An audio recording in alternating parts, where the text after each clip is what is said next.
the second sentence of George Clark, presenting the sandstone carvings. People still queue just to watch. The fans go swish, swish, swish, and swap, swap, swap. People cannot remember such a hot day. They talk as if the heat and the prisoner were some type of infection. Oh, this country gets hot and this country gets sticky. The air is thick like dough.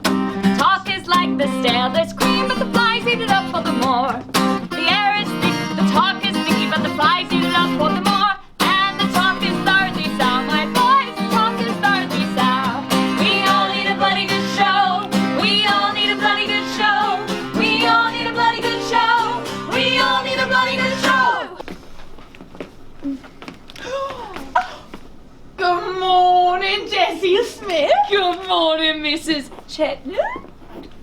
You haven't knocked on my door much late. Oh, but with all the fuss about you, only have time to do a few things around your own house. Thomas Mitchell and his party have now left Sydney. Who knows when they'll return with news of their discovery. They say there will be room for thousands of families to live in the mildest of climates. It will be the greatest discovery and expansion of civilization. Songs, even the occasional hymn.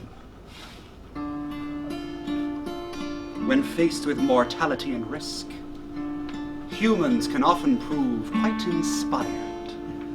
Oh, happy day, oh, happy day, sings Clark aloud, a prison cell. He drinks and sings and carries on while waiting for the gates of hell.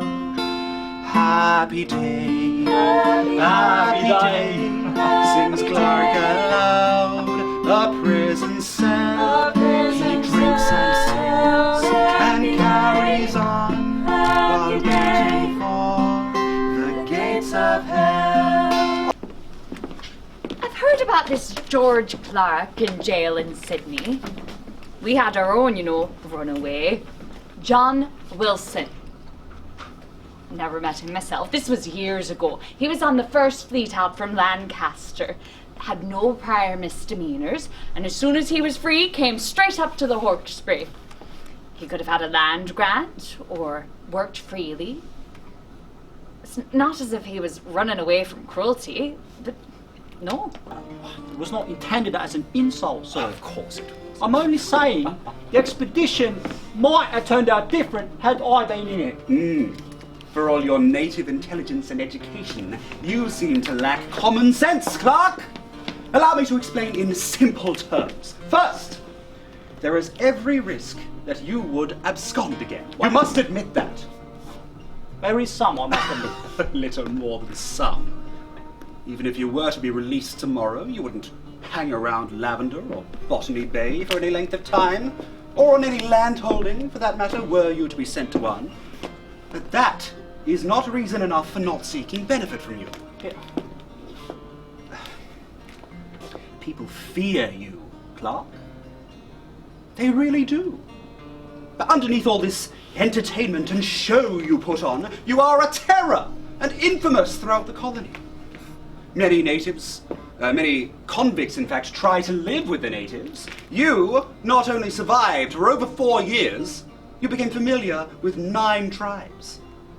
You were able to live amongst them as some sort of leader and organize them into raiding parties. You taught them to steal horses and ride on them. They liked you more than any other white man. But I told them how to find food. Yes.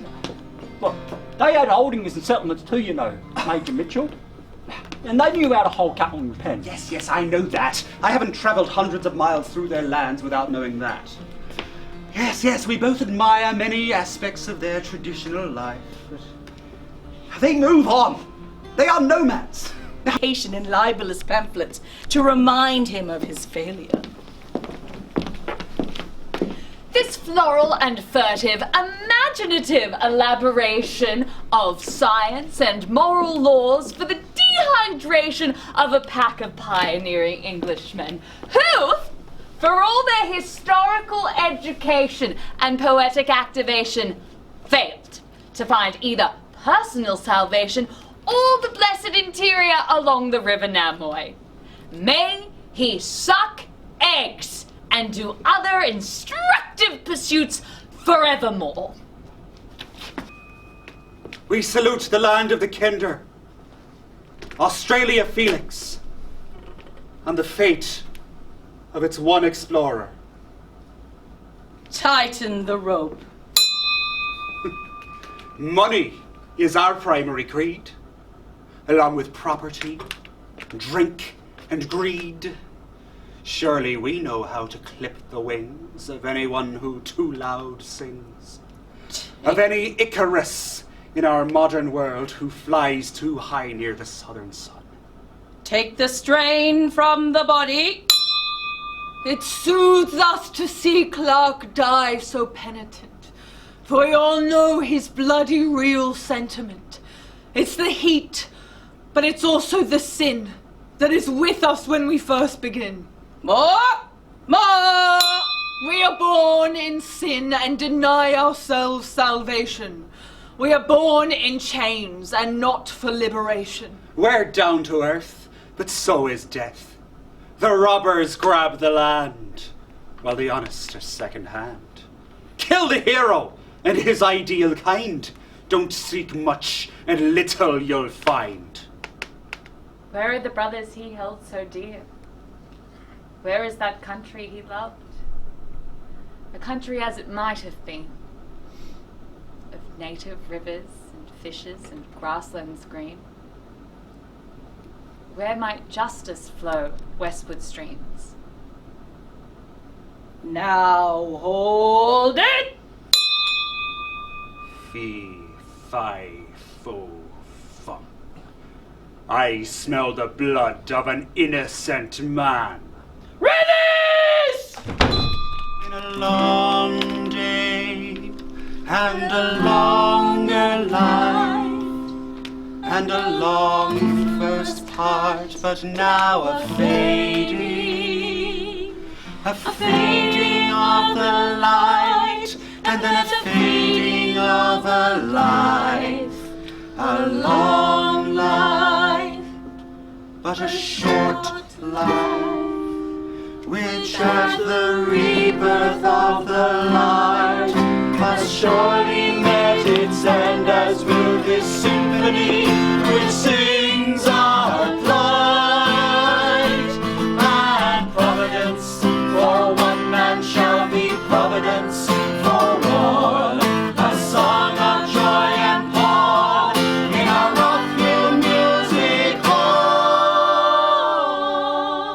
So let's drink a toast to the hanging post and the one who almost got away. And we all need a bloody good show, my boys. We all need a bloody good show. We all need a bloody good show, my boys. We all need a bloody good show. Hey!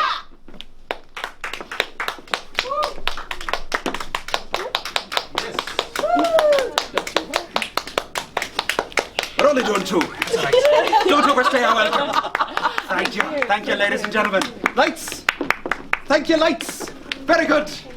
Off we go. All right. We got all of our things. That's we'll clean that up later. Thank you again, ladies and gentlemen. Thank you.